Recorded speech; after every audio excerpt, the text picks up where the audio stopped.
టింటాకరాలుడు. ఉజ్జయిని నగరంలో టింటాకరాలుడు అనే ఒక విచిత్ర వ్యక్తి ఉండేవాడు. అతను రోజల్లా జోదాలాడించేవాడు. గెలిచిన వాళ్ళు అతనికి నూరేసి గవ్వలిచ్చేవాళ్ళు.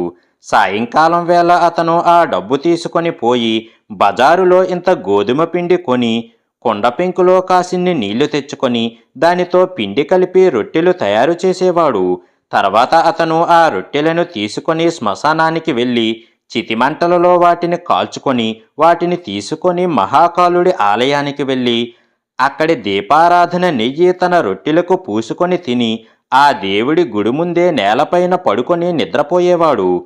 ఒకనాటి రాత్రి టింటాకరాలుడు గుడి ముందు పడుకొని ఉండగా గుడి గోడ మీద మాతృకల బొమ్మలు, యక్ష ప్రతిమలు కదులుతున్నట్టు కనబడింది. వెంటనే అతనికి ఒక ఆలోచన వచ్చింది. గుడి వద్ద ఉండే దేవతలను జోదంలోకి దింపితే లాభం కలగవచ్చు. ఒకవేళ లాభం రాకపోతే తాను పోగొట్టుకునేది ఏమీ లేదు. ఈ ఆలోచన కలగగానే అతను, ఓ దేవతలారా, నాతో జోదమాడండి. ఎప్పుడు గెలిచిన సొమ్ము అప్పుడే చెల్లించవలసిందే, అప్పుల బేరం లేదు అని అన్నాడు. దేవతలు జవాబు చెప్పలేదు. జోదగాళ్ల కట్టుబాటేమిటంటే అవతలివాడు పందెం కాచి పాచికలు వెయ్యబోయేటప్పుడు తాము ఆటలోకి రామని చెప్పకపోతే వాళ్ళు ఆటలో ఉన్నట్టే, ఆటకు ఒప్పుకున్నట్టే. టింటాకరాలుడు పందెం చెప్పి పాచికలు వేశాడు. దేవతలు వద్దని అతన్ని వారించలేదు. టింటాకరాలుడు దేవతల నుంచి విస్తారంగా బంగారం గెలుచుకున్నాడు. చివరికి అతను, నేను గెలిచిన బంగారమంతా నాకిచ్చేయండి అని అన్నాడు. దానికి కూడా దేవతలు జవాబు ఇవ్వలేదు. జోదంలో ఓడిపోయి డబ్బివ్వకపోతే మాట్లాడకుండా ఊరుకున్న వారిని రంపాలతో కొయ్యటం రివాజు. అందుచేత టింటాకరాలుడు దేవతలను కొయ్యటానికి ఒక రంపం పట్టుకొచ్చాడు. దాన్ని చూసి భయపడి దేవతలు అతనికి తాము ఓడిపోయిన ధనమంతా ఇచ్చారు. ఇది మొదలు టింటాకరాలుడు ప్రతి రాత్రి మాతృదేవతలతో జోదమాడి బంగారం గెలుచుకోసాగాడు. ఇది ఇలా ఎంతకాలం జరుగుతుందోనన్న దిగులు మాతృదేవతలకు పట్టుకున్నది. అది చూసి చాముండీదేవి వాళ్లతో, వాడు పందెం పెట్టి జోదానికి పిలిచినప్పుడు మేము తప్పుకుంటున్నామని చెబితే మీరు ఆటలో లేనట్టే. ఈసారి వాడితో ఆ మాట చెప్పండి అని అన్నది. టింటాకరాలుడు వచ్చి జోదానికి రమ్మని పిలవగానే గుడి మీద ఉండే దేవతలు అందరూ మేము తప్పుకున్నాం అని అనేశారు. దానితో అతని ఆట కట్టయింది. అతను తిన్నగా మహాకాలుడి వద్దకే వెళ్ళి ఆ దేవుణ్ణి ఆటకు పిలిచాడు. నేను తప్పుకున్నాను అన్నాడు మహాకాలుడు కూడా. వెంటనే టింటాకరాలుడు దేవుడి కాళ్ళు రెండూ పట్టుకొని, స్వామి, నా దురదృష్టం మూలాన నీవు కూడా లోభివైపోయావా? 3 లోకాలు భరించగలవు గాని నా వంటి దరిద్రుణ్ణి భరించలేవా? నీతో మాట్లాడిన నేను మళ్ళీ జూదరులతో ఏమని మాట్లాడను? నన్ను నీవే ఎలాగైనా అనుగ్రహించాలి అని ప్రాధేయపడ్డాడు. ఒరేయ్, భయపడకు, నీకే లోటు రాకుండా నేను చూస్తాను. నీవు ఇక్కడే ఇలాగే ఉండిపో అన్నాడు మహాకాలుడు. టింటాకరాలుడు అక్కడే కాలం గడపసాగాడు. ఒకనాటి రాత్రి భైరవుడు అతనితో, ఒరేయ్, ఈ సమయంలో కొందరు అప్సరసలు మహాకాళి తీర్థంలో స్నానాలు చేస్తున్నారు. వారు గట్టున పెట్టుకున్న బట్టలన్నీ చప్పున పట్టుకురా. వారిలో కళావతి అనే అప్సర ఉన్నది. అది నిన్ను పెళ్లాడటానికి ఒప్పుకున్నదాకా వారి బట్టలు వారికి ఇవ్వకు అని సలహా ఇచ్చాడు. టింటాకరాలుడు అలాగే చేశాడు. అతను కళావతిని తనకిస్తే గాని బట్టలు ఇవ్వనంటే మిగతా అప్సరలు సమ్మతించారు. ఎందుకంటే కళావతికి అదివరకే ఇంద్రుడి శాపం ఉన్నది. స్వర్గం చూసి ఆనందించటానికే తప్ప భూలోకంలో ఉండే సుఖాలు అక్కడ లేవని కళావతి ఆక్షేపించింది. అది తెలిసి ఇంద్రుడు, మానవుణ్ణి పెళ్లాడి భూలోక సుఖాలు అనుభవించు అని శపించాడు. ఆ శాపం ఇప్పుడు ఫలించింది. కళావతి టింటాకరాలుడికి భార్య అయ్యింది. ఆమె పగలు దేవలోకానికి వెళ్ళి రాత్రి కాగానే తన భర్త వద్దకు తిరిగి వస్తూ ఉండేది. ఒకనాడు కళావతి తన భర్తతో, రేపు రంభ ఇంద్రుడి ఎదుట ఒక కొత్త నాట్యం చేస్తున్నది. అది ముగిసిన దాకా మేమందరము అక్కడే ఉండాలి. అందుచేత నేను చాలా ఆలస్యంగా వస్తాను అని అన్నది. ఆ నాట్యం నేను కూడా చూసి ఆనందిస్తాను. నన్ను రహస్యంగా తీసుకుపో అని టింఠాకరాలుడు అడిగాడు. అమ్మయ్యో, ఇంద్రుడికి తెలిస్తే ఇంకేమన్నా ఉన్నదా అన్నది కళావతి. కాని టింఠాకరాలుడు ఆమెను బుజ్జగించి ఎలాగో ఒప్పించాడు. తెల్లవారగానే కళావతి స్వర్గానికి బయలుదేరుతూ తన భర్తను తన చెవిలో పెట్టుకున్న కలువ పువ్వులో దాచి వెంట తీసుకుపోయింది. టింఠాకరాలుడు తన భార్య సహాయంతో ఇంద్రభవనం ముందున్న ఐరావతాన్ని, పక్కనే ఉన్న నందనవనాన్ని చూశాడు. ఇంద్రభవనం లోపల దేవతలతో కొలువుతీరి ఉన్న ఇంద్రుణ్ణి చూశాడు. అప్సరలు పాడుతూ ఉండగా రంభ చేసిన నాట్యం చూశాడు. నారదుడు మొదలైన వారి మధ్య సంగీతం విన్నాడు. తాను కూడా ఒక దేవత అయిపోయినట్టు సంతోషించాడు. చిట్ట చివరకు అక్కడ అతనికొక మేక నాట్యం చేస్తూ ఉండటం కనిపించింది. అది అతను రోజూ ఉజ్జయినిలో చూసే మేకే. ఆ మేక స్వర్గంలో ఎలా తటస్థపడినది అతనికి అర్థం కాలేదు. ఇందులో ఏదో మాయ ఉన్నది అనుకున్నాడు. నిజానికి ఆ మేక ఒక చిల్లర దేవత, గాలికి తిరిగేవాడు. ఇంద్రుడి సభ ముగియగాని కళావతి తన భర్తను తిరిగి భూలోకంలో చేర్చింది. మర్నాడు ఉజ్జయినిలో ఆ మేక టింఠాకరాలుడికి కనబడింది. అతను దాన్ని నిలువవేసి, ఒరే గాలికి తిరిగేవాడా, నిన్న ఇంద్రుడి ఎదుట చేసిన నాట్యం నా ఎదుట కూడా చెయ్యి, లేకపోతే నిన్ను క్షమించేది లేదు అని అన్నాడు. మేకకు ఆశ్చర్యం వేసింది. ఇదేమిటి, వీడికి నా సంగతి ఎలా తెలిసింది? వీడు మామూలు మనిషి కదా అనుకున్నది ఆ మేక. అది తన కోరిక మన్నించి నాట్యం చెయ్యకపోయేసరికి టింఠాకరాలుడు ఆ మేకను దుడ్డుకర్రతో ముఖం పగిలేటట్టు కొట్టాడు. తల నుంచి రక్తం కారుతూ ఆ మేక ఇంద్రుడి వద్దకు వెళ్ళి జరిగిన సంగతి చెప్పింది. ఇంద్రుడు దివ్యదృష్టితో జరిగినది గ్రహించి కళావతిని పిలిచి, నీవు మనుష్యమాతృణ్ణి స్వర్గానికి తెచ్చినందుకు శిక్షగా నాగపురంలో నరసింహరాజు కట్టించే దేవాలయం మీద శాలిబంజికలలో నివసించు అని శపించాడు.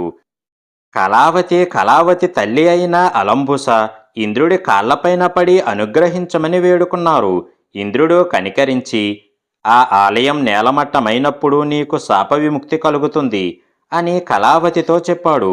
ఆమె తన భర్త వద్దకు వచ్చి తనకు ఇంద్రుడిచ్చిన శాపం గురించి చెప్పి తన దివ్యాభరణాలన్నీ ఊడ్చి భర్తకిచ్చి శాపం అనుభవించటానికి నాగపురం వెళ్ళి అక్కడ గుడిలో మూలస్తంభానికి ఉన్న శాలభంజికలో ప్రవేశించింది. టింఠాకరాలుడు భార్యా వియోగంతో చాలా బాధపడ్డాడు. తాను బుద్ధిహీనుడై నోరు జారటం చేతనే తన భార్య శాపం పొందటం తలుచుకొని తనని తాను తిట్టుకున్నాడు. చిట్ట చివరకు విచారించి లాభం లేదని కళావతి శాపం సాధ్యమైనంత త్వరగా ముగిసే మార్గం చూడాలని నిశ్చయించుకున్నాడు. అతను మునివేషం వేసుకొని నాగపురానికి వెళ్ళి నగరం చుట్టూ ఉన్న అడవిలో 4 దిక్కుల 4 కలశాలలో కళావతి నగలు కొంచెం కొంచెంగా ఉంచి గుర్తుగా పాతిపెట్టి రత్నాలతో నిండిన 5వ కలశాన్ని అర్ధరాత్రి వేళ ఆలయం ముందు పాతిపెట్టాడు. ఆ తర్వాత అతను నది ఒడ్డున చిన్న పర్ణశాల వేసుకొని దొంగ తపస్సు ప్రారంభించాడు. ఊళ్ళో వాళ్ళు ఈ దొంగమునిని చూసి ఎవరో మహాతపస్వి అనుకున్నారు. అతని సంగతి రాజుగారి దాకా వెళ్ళింది. ఆయన అతన్ని పిలిపించాడు. కానీ టింఠాకరాలుడు వెళ్ళలేదు. అప్పుడు రాజు తానే బయలుదేరి దొంగముని ఉండే పర్ణశాలకు వచ్చాడు. సాయంకాలం దాకా ఇద్దరూ మాట్లాడుకున్నారు. రాజు ఇంటికి పోవటానికి బయలుదేరుతూ ఉండగా దూరాన అరణ్యంలో నుంచి ఒక నక్క కూసింది. ఆ కూత వింటూనే దొంగముని నవ్వాడు. ఎందుకు నవ్వుతున్నారని రాజు అడిగితే, నీకు సంబంధించిన విషయం కాదులెమ్మని అన్నాడు. కానీ రాజు నిర్బంధం చేసి అతని నవ్వుకు కారణమడిగాడు. మరేమీ లేదు. తూర్పు పక్క అరణ్యంలో రత్నాభరణాలు కల కలశం పాతిపెట్టి ఉన్నదట. నన్ను తీసుకోమని నక్క హెచ్చరిస్తున్నది. నాకు నక్క భాష తెలుసును కదా అన్నాడు దొంగముని.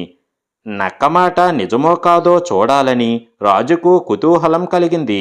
ఆయన దొంగమునిని వెంటబెట్టుకొని వెళ్ళి ఆయన చెప్పిన చోట తవ్వించేసరికి కలశం దొరికింది.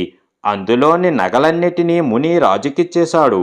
టింఠాకరాలుడు రాజుకు మిగిలిన దిక్కులలో తాను పాతిపెట్టిన కలశాలు కూడా ఇదే విధంగా దొరికేటట్టు చేశాడు. రాజేగాక రాజభవనంలో ప్రతి ఒక్కరూ దొంగమునికి దాసానుదాసులు అయ్యారు.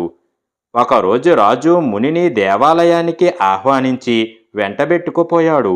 వాళ్ళు ఆలయం సమీపంలో వస్తూ ఉండగా ఒక కాకి అరిచింది. దొంగముని రాజుతో, ఈ ఆలయం ఎదురుగా వీధిలోని రత్నాల కలశం పాతిపెట్టి ఉందట, తవ్వి తీసుకోమని ఈ కాకి చెబుతున్నది అని అన్నాడు. రాజు ఆ కలశాన్ని కూడా తవ్వి తీసుకొని పరమానంద భరితుడై దొంగముని చెయ్యి పట్టుకొని నడిపిస్తూ ఆలయంలో ప్రవేశించాడు. ఆ సమయంలో సాలభంజికలో ఉన్న కళావతి ముని రూపంలో ఉన్న తన భర్తను చూసి కన్నీరు కార్చసాగింది. స్వామి, ఏమిటిది? శిల్పప్రతిమ కన్నీరు కారుస్తున్నది అని రాజు దొంగమునిని అడిగాడు. టింఠా కరాలుడు విచారము కంగారు పడుతున్నట్టు నటిస్తూ, చెప్పకూడని సంగతి, అయినా మీ ఇంటి వద్ద చెబుతాను, పోదాం పద అని రాజు వెంట రాచనగరానికి వెళ్ళాడు. రాజా, నీవి ఆలయాన్ని కట్టరాని చోట కట్టగోడని ముహూర్తంలో కట్టించావు. అందుచేత ఆ రాతిబొమ్మ నిన్ను చూసి కన్నీరు కార్చింది.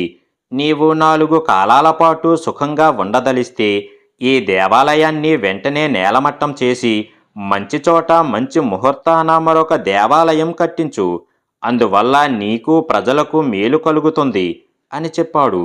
రాజు బెదిరిపోయి మర్నాటికల్లా దేవాలయం రూపు లేకుండా చేయించి మరొక చోట ఇంకో దేవాలయం కట్టించాడు. తన పని తీరగానే టింఠా కరాలుడు సన్యాసి వేషం తీసేసి ఉజ్జయినికి పారిపోయాడు.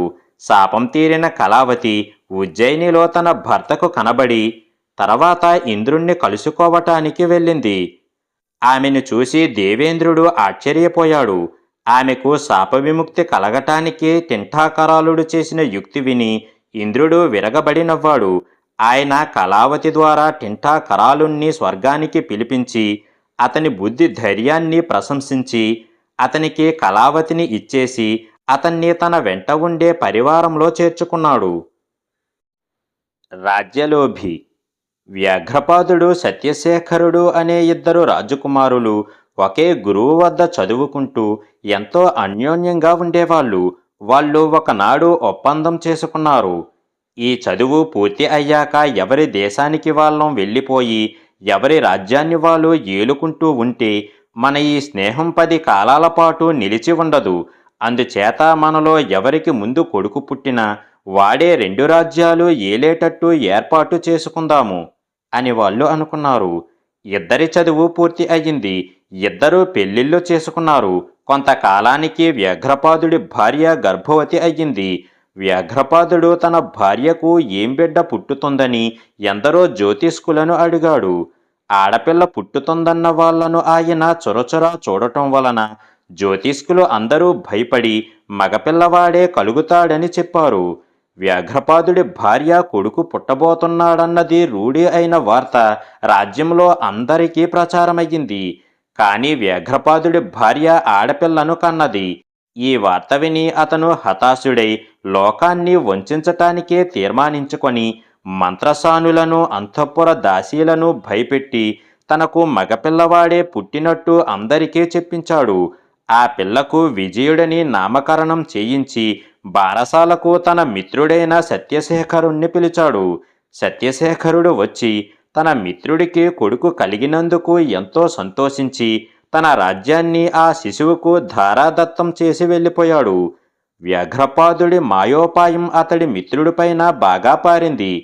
ఇదే సమయంలో విదిశానగర రాజైన మృగాంక దత్తుడికి పురుష రాశిలో, పురుషగ్రహ వీక్షణంలో, పురుష లగ్నంలో, పురుషాంశాన ఒక ఆడపిల్ల పుట్టింది. ఆమెకు ధీరలలిత అని పేరు పెట్టుకున్నారు. మృగాంక దత్తుడికి మరి వేరే సంతానం లేదు. ధీరలలితను తన కోడలు చేసుకుంటే విదిశారాజ్యం కూడా తనకే వస్తుందన్న దురాశ కొద్దీ వ్యాఘ్రపాదుడు తన కొడుక్కి ధీరలలితను చేసుకుంటాను అన్నాడు. మృగాంకదత్తుడు సమ్మతించి ధీరలలిత చిన్నపిల్లగా ఉండగానే ఆమెను విజయుడికిచ్చి పెళ్లి చేశాడు. ధీరలలిత పెరిగి పెద్దదవుతున్న కొద్దీ ఆమెలో స్త్రీ లక్షణాలు పెంపొందడానికి బదులుగా పురుష లక్షణాలు ప్రకోపించసాగాయి. తాను ఒకడి భార్యనన్న మాట తలుచుకుంటేనే ఆమెకు పరమ అసహ్యంగా ఉండేది. ఆమెకు నగలన్నా రోతగానే ఉండేది. ఎవరేమనుకుంటారో అన్న బిడియం లేకుండా అస్తమానం మగవాళ్లతో తిరగసాగింది. ఇలా ఉండటం వల్ల పరువు పోతుందని చెలికత్తెలు చెబితే వాళ్ళ మాటలు విని అసహ్యపడేది. వ్యాఘ్రదత్తుడు తన కూతురును కొడుకని ప్రకటించి ఉన్నవాడు కావటం చేత తన మోసం సాధ్యమైనంత కాలం రహస్యంగా ఉంచగోరి కోడలిని కాపురానికి పంపమని అడగలేదు. లేకలేక కలిగిన ఏక సంతానం కావటం చేత వారు అడిగినప్పుడే పంపుదాము లెమ్మని మృగాంకదత్తుడు ఆ ప్రస్తావన ఎత్తకుండా ఊరుకున్నాడు. కానీ తన కుమార్తెలో క్రమంగా స్త్రీతత్వ లక్షణాలు అంతరించుతూ ఉండటము, ఆమెకు అత్తవారి పేరు చెబితేనే అసహ్యం కలుగుతూ ఉండటము మొదలైన విషయాలు విని మృగాంకదత్తుడు తానే తన కుమార్తెను అత్తవారింటికి పంపటం పరువుగా ఉంటుందేమోనన్న నిశ్చయానికి వచ్చి ఈ సంగతి కుమార్తె వద్ద ఎత్తాడు. నాకొక మొగుడేమిటి, నేను కాపురానికి వెళ్ళటం ఏమిటి, చీచి అన్నది ధీరలలిత. ఆ మాటలకు తండ్రి మండిపడి, నా పరువు గంగలో కలుపుతావా అని కూతుర్ని గదమాయించాడు. నాకు పరువు మాట తెలియదు, నేను చావనన్నా చస్తాను గాని నా మొగుడు దగ్గరికి కాపురానికి వెళ్ళను, ఇది నిశ్చయం అన్నది ధీరలలిత. నీ వంటి కూతురున్న అపఖ్యాతి భరించలేను, నిన్ను చంపటమే మంచిది అన్నాడు మృగాంకదత్తుడు. ఏ నేరమూ చెయ్యని మనిషిని చంపితే నీకు అపఖ్యాతి రానే వస్తుంది.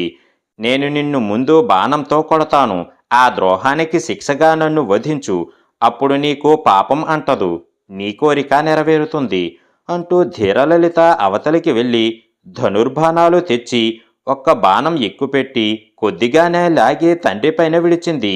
ఆ కాస్త దెబ్బకే మృగాంకదత్తుడు దుర్భరమైన బాధకు చెంది తన కుమార్తె బలానికి ఆశ్చర్యపడుతూ ఆమె మీదకి బలంగా కత్తి విసిరాడు. ఆ వేటుకు ధీరలలిత చావలేదు గాని ఆమె స్త్రీతత్వం పోగొట్టుకొని పురుషుడైపోయినట్టు బయటపడింది. ధీరలలిత కాస్త ధీరలలితుడిగా మారిపోయాడు. ఈ అపూర్వమైన మార్పు చూసి అందరూ విడ్డూరంగా చెప్పుకున్నారు. చాలామంది సంతోషించారు. ధీరలలితుడు యువరాజు కావటమే గాక సాటిలేని బల పరాక్రమాలు, ధైర్య సాహసాలు ప్రదర్శించి తన తండ్రికి గల సేనలన్నిటికీ అధిపతి అయ్యాడు. ఈ వార్తలన్నీ వ్యాఘ్రపాదుడికి చేరగానే అతగాడికి ఎక్కడలేని ధైర్యము వచ్చింది. మీకు ఒక్కతే కూతురు కదా అని ఇంతకాలము మీ అమ్మాయిని మీ ఇంటనే ఉండనిచ్చాము. ఈడేరిన పిల్ల పుట్టింట దీర్ఘకాలం ఉండటం భావ్యం కాదు, ఆమెను వెంటనే కాపురానికి పంపండి అంటూ మృగాంకదత్తుడికి ఉత్తరం పంపాడు.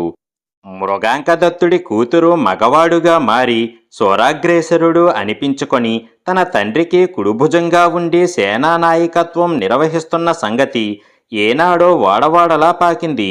అలాటప్పుడు ఈ సమాచారం వ్యాఘ్రపాదుడికి తెలియకపోవటం అసంభవమని, తనను అవమానించటానికే ఇలా ఉత్తరం రాశాడని గ్రహించి మృగాంకదత్తుడు జరిగిన సంగతి వ్యాఘ్రపాదుడికి కబురు చేశాడు.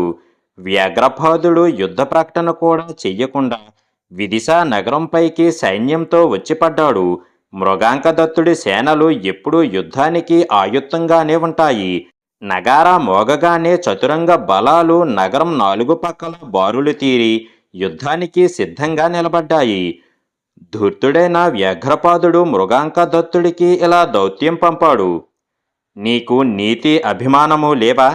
నీ కొడుకును కూతురని అబద్ధమాడి నా కొడుక్కి పెళ్లి చేసి నా రాజ్యం కాజేయాలని చూస్తావా? ఇలా చెయ్యటానికి సిగ్గైనా లేదా? జరిగిన దానికి క్షమాపణ చెప్పుకొని నీ రాజ్యం నా కరిపిస్తావా? నిన్ను ప్రాణాలతో విడుస్తాను, లేకపోతే నిన్ను భయంకర యుద్ధంలో సమూలంగా నాశనం చేస్తాను. దీనికి జవాబుగా మృగాంకదత్తుడు ధీరలలితుణ్ణి యుద్ధానికి పంపాడు. ధీరలలితుడు యుద్ధానికి కదలగానే నగరంలోని ప్రతి మనిషి తలా ఒక ఆయుధం పట్టుకొని అతని వెంట యుద్ధానికి కదిలారు. ఉభయ పక్షాలకు యుద్ధం జరిగింది. ధీరలలితుడు వేసిన బాణానికి వ్యాఘ్రపాదుడు తానెక్కిన ఏనుగు మీద వివసుడై పడిపోయాడు. ధీరలలితుడు ఆయన కిరీటం అవతల పారేసి జుట్టు పట్టుకుని కిందికి ఈడ్చి, ఏమని దౌత్యం పంపించావు? నిన్ను నరికినా పాపం లేదు, కానీ ప్రాణాలతో తీసుకురమ్మని మా తండ్రిగారి ఆజ్ఞ అయ్యింది. ఇప్పటికీ బతికిపోయావు అంటూ ఆయనను తన తండ్రి దగ్గరకు తీసుకుపోయి కాళ్ల ముందు పడదోశాడు. మృగాంకదత్తుడు వ్యాఘ్రపాదుణ్ణి ఉచితాసనం పైన కూర్చోబెట్టి, రాజైన వాడికి తన బలము ఎదిరి బలము తెలియాలి. పెద్ద మునగాన్ననుకొని చాలా బేరాలు పలికావు. ఇంతకు నీకు ప్రాణం కావాలా, కోడలు కావాలా? భయం లేదు చెప్పు. నీకు నా అభయం ఉన్నది. దూత ద్వారా నాకు కబురు చేసినట్టుగానే ధైర్యంగా చెప్పు అని అన్నాడు. పక్కనే ఉన్న ధీరలలితుడు, మీరు తెమ్మంటే ఈ పశువును మీ ఎదుటికి తెచ్చాను గాని వీడి తల తెగేయటమే సరైన శిక్ష. ఇలాంటి శత్రువును నిశ్శేషం చెయ్యాలి అంటూ కత్తి ఎత్తాడు. వెంటనే వ్యాఘ్రపాదుడు మృగాంకదత్తుడి కాళ్లపైన పడ్డాడు. బావగారు, నా ద్రోహాన్ని మన్నించండి. మన వియ్యాన్ని చెడగొట్టకండి. మీ నుంచి నాకు కావాల్సింది కోడలు కాదు, అల్లుడు. నాకు కొడుకు లేడు. విజయ నా కూతురు. దాన్ని కాపురానికి తెచ్చుకొని అది నా కూతురన్నమాట మరిచిపోయి మీ కోడలుగా ఏలుకోండి. రాజ్యలోభం చేత నేను నా ప్రాణమిత్రుణ్ణి వంచించి అతని రాజ్యం కాజేశాను. మీ రాజ్యం కూడా కాజేయాలని యత్నించాను. నా పాపాలను క్షమించండి అని వలవల ఏడ్చాడు. మృగాంకదత్తుడు సత్యశేఖరుడి వద్దకు వ్యాఘ్రపాదుడి ఇంటికి దూతలను పంపి వారిని పిలిపించాడు. తన బాల్యమిత్రుడే తనను మోసగించినందుకు సత్యశేఖరుడు ఆశ్చర్యపడి తన రాజ్యాన్ని తాను తిరిగి తీసేసుకున్నాడు. ధీరలలితుడు వ్యాఘ్రపాదుడు కుమార్తె అయిన విజయను తన భార్యగా స్వీకరించటానికి సమ్మతించాడు. భార్య భర్తగాను, భర్త భార్యగాను మారిపోయిన కారణం చేత వారికి శాస్త్రోక్తంగా వివాహం చేసి అంతా సుఖంగా ఉన్నారు. దొంగ మీద దొంగ. ఒక ఊరి రాజుకు రత్నవతి అని ఒక కూతురు ఉండేది. ఆమె తప్ప వేరే సంతానం లేకపోవటం చేతను, ఆమె అసాధారణ సౌందర్యవతి కావటం చేతను రాజు ఆమెకు ఎక్కడెక్కడి రత్నాభరణాలు కొని ఇచ్చేవాడు. రత్నవతి ఆ రత్నాభరణాలు ధరిస్తే వాటికే అందం వచ్చినట్టు ఉండేది. ఒకసారి వారి నగరానికి కొందరు రత్నవర్తకులు వచ్చారు. రత్నవతి ఆ రత్నాలను ఎంచటంలో అసాధారణ ప్రజ్ఞ గలది. ఆమె ఆ వర్తకుల వద్ద ఒక వజ్రాన్ని చూసి దాన్ని ఎన్నిక చేసింది. నిజానికది అతి ప్రాచీనమైన వజ్రం. యుగ యుగాలుగా దాన్ని అనేక మంది చక్రవర్తులు తమ కిరీటాలలో ధరించారు. దానికోసం యుద్ధాలు, దండయాత్రలు జరిగాయి. కొన్ని వందల ఏళ్లపాటు అది మట్టి దెబ్బలో అజ్ఞానంగా ఉండి మళ్లీ దొరికింది. రత్నవతి ఆ వజ్రాన్ని కొని దానిని తన పాపిట బొట్టులో పొదిగించి అహోరాత్రులు తన తలలో ధరిస్తూ వచ్చింది. వీరదాసు అనే గజదొంగకు ఆ వజ్రం గురించి తెలిసింది. వాడు దాన్ని కాజేయాలని నిశ్చయించుకొని రత్నవతి ఉన్న ఊరికి వచ్చాడు. వాడు ఎంతో కాలంగా ఎన్నో సాహసకృత్యాలు చేస్తున్నాడు. ఎందరో రాజుల ఖజానాలను దోచాడు. ఎన్నో వేషాలు వేశాడు. ఎన్నో దేశాలలో దొంగతనాలు చేశాడు. కానీ వాణ్ణి ఎవరూ ఏనాడూ పట్టుకోలేదు. వాడు ఫలానా అని పోల్చుకోగలిగిన వాళ్ళు కూడా లేరు. వీరదాసు ఎంత ప్రయత్నించినా రత్నవతిని ఎత్తుకుపోకుండా ఆ వజ్రం దొరికేటట్టు కనిపించలేదు. ఎందుకంటే అది అస్తమానము ఆమె తలలోనే ఉండేది. చివరికి ఒకనాడు దొంగ రత్నవతి సేనాగారం ప్రవేశించి రత్నవతికి మైకం కలిగించి ఆమెను ఎత్తుకొని అరణ్యం మధ్యలో ఉన్న తన రహస్య గృహానికి తీసుకువెళ్ళాడు. రాజు తన కూతురు పోయినందుకు చాలా దిగులు పడ్డాడు. రాజభటులు ఎంత ప్రయత్నించినా కూడా ఆమె జాడ కనిపెట్టలేకపోయారు. అందుచేత రాజు తన కుమార్తెను తనకు తెచ్చి ఇచ్చిన వారికి ఆ పిల్లని ఇచ్చి పెళ్లి చేసి తన రాజ్యం ఇచ్చేస్తానని అనేక దేశాలలో చాటింపు వేయించాడు. మరొక దేశపు రాజకుమారుడు జయంతుడు అనేవాడికి ఈ చాటింపు వినేసరికి రత్నవతి జాడ తెలుసుకోవాలన్న ఆసక్తి కలిగింది. అతను చాలా ప్రజ్ఞగలవాడు, అందగాడు కూడా. అందగత్తె అయిన రాజకుమార్తె దొరికితే పెళ్లాడాలనే ఉద్దేశంతో ప్రచ్ఛన్నంగా అతను అనేక దేశాలు తిరిగాడు. అందగత్తెలని పేరు పొందిన రాజకుమార్తెలలో ఒక్కరూ అతనికి నచ్చలేదు. ఈ పరిస్థితిలో అతను చాటింపు విని రత్నవతిని గురించి ఆరా తీశాడు. ఆమె సాటిలేని సౌందర్యవతి అని ప్రతి ఒక్కరూ అన్నారు. అయినా అతనికి ఆసక్తి కలిగించినది 10 మంది చెప్పుకునే ఆమె సౌందర్యం కాదు. ఆమెను ఎవరు ఎత్తుకుపోయినది, ఆమె ఎక్కడ ఉన్నది కూడా ఏ ఒక్కరికీ తెలియకపోవటం చూసి ఎవరూ చెయ్యలేని పని తాను సాధిద్దాము అనుకున్నాడు. రత్నవతి నిజంగా అందగత్తె అయితే తాను నోరు తెరిచి అడగనవసరం లేకుండానే ఆమెను తనకిచ్చి పెళ్లి చేస్తారు. నచ్చకపోతే పెళ్లాడవలసిన నిర్బంధం ఏమీ ఉండదు. ఒక్క సంగతి మట్టుకు జయంతుడు ముందే రూఢీ చేసుకున్నాడు. రత్నవతిని ఎత్తుకుపోయినవాడు ఎవడో గజ దొంగ అయి ఉంటాడు. ఆ దొంగ జాడ దొరికితే ఆమె జాడ తెలుస్తుంది. ఈ లోపల రత్నవతి తానున్న రహస్య గృహంలో రాజోపచారంగా ఉంటున్నది. వీరదాసుకు ఆమెను చూసిన క్షణం నుంచి ఒక విధమైన వాత్సల్యం ఏర్పడింది.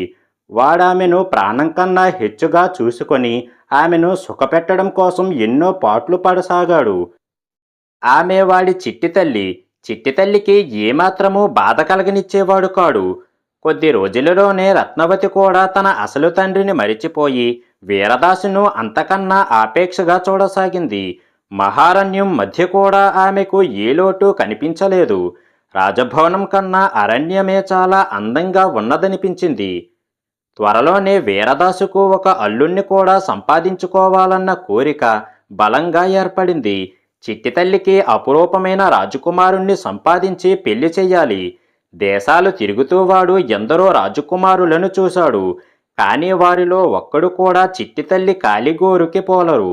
అందుచేత వీరదాసు రత్నవతికి తగిన భర్తను వెతుకుతూ దేశాల వెంట బయలుదేరాడు.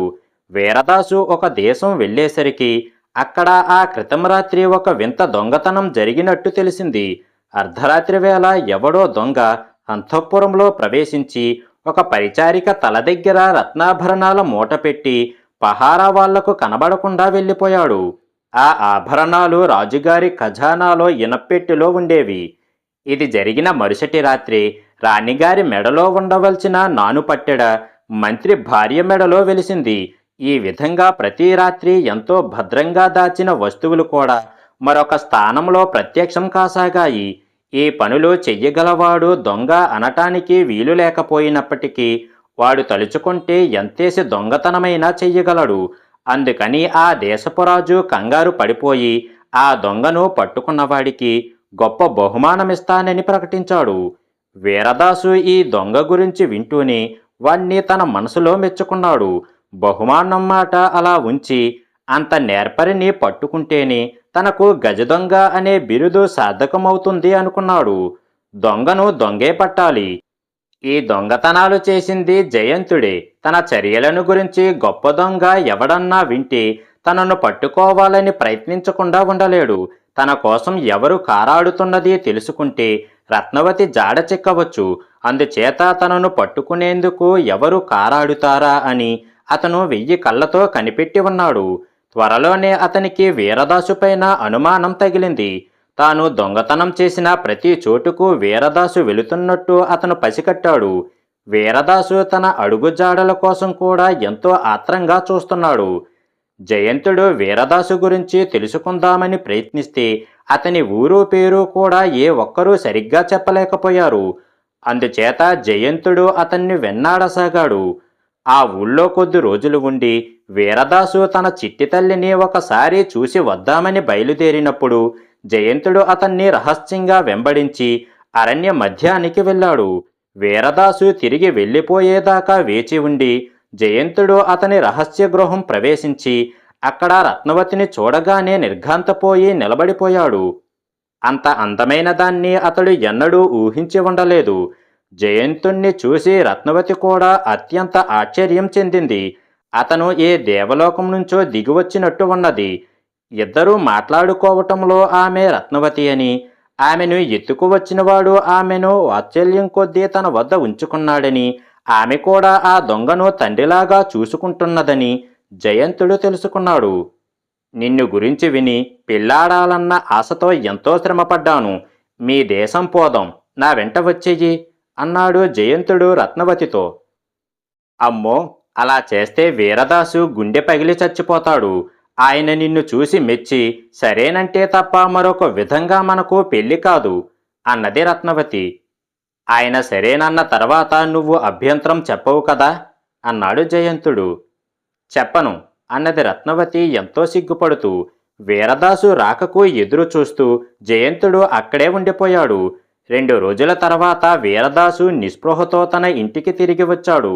ఎందుకంటే నగరం నుంచి దొంగ దాటిపోయినట్టు అతనికి తోచింది. 2-3 రోజులుగా దొంగతనాలు లేవు.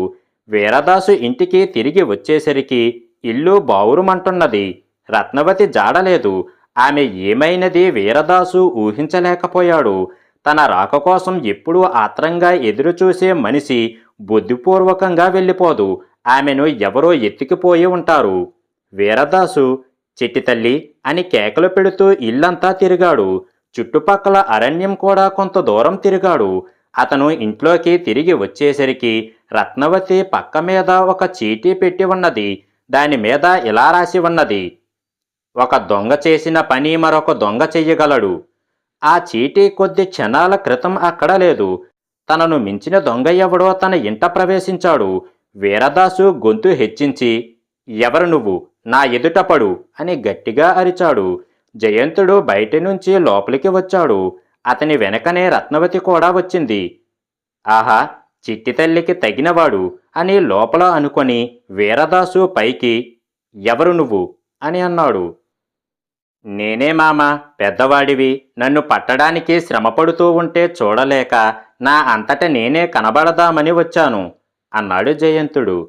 తాను పట్టుకుందామనుకున్న దొంగ ఆ కుర్రవాడేనని తెలిసి వీరదాసు పరమానందం చెందాడు.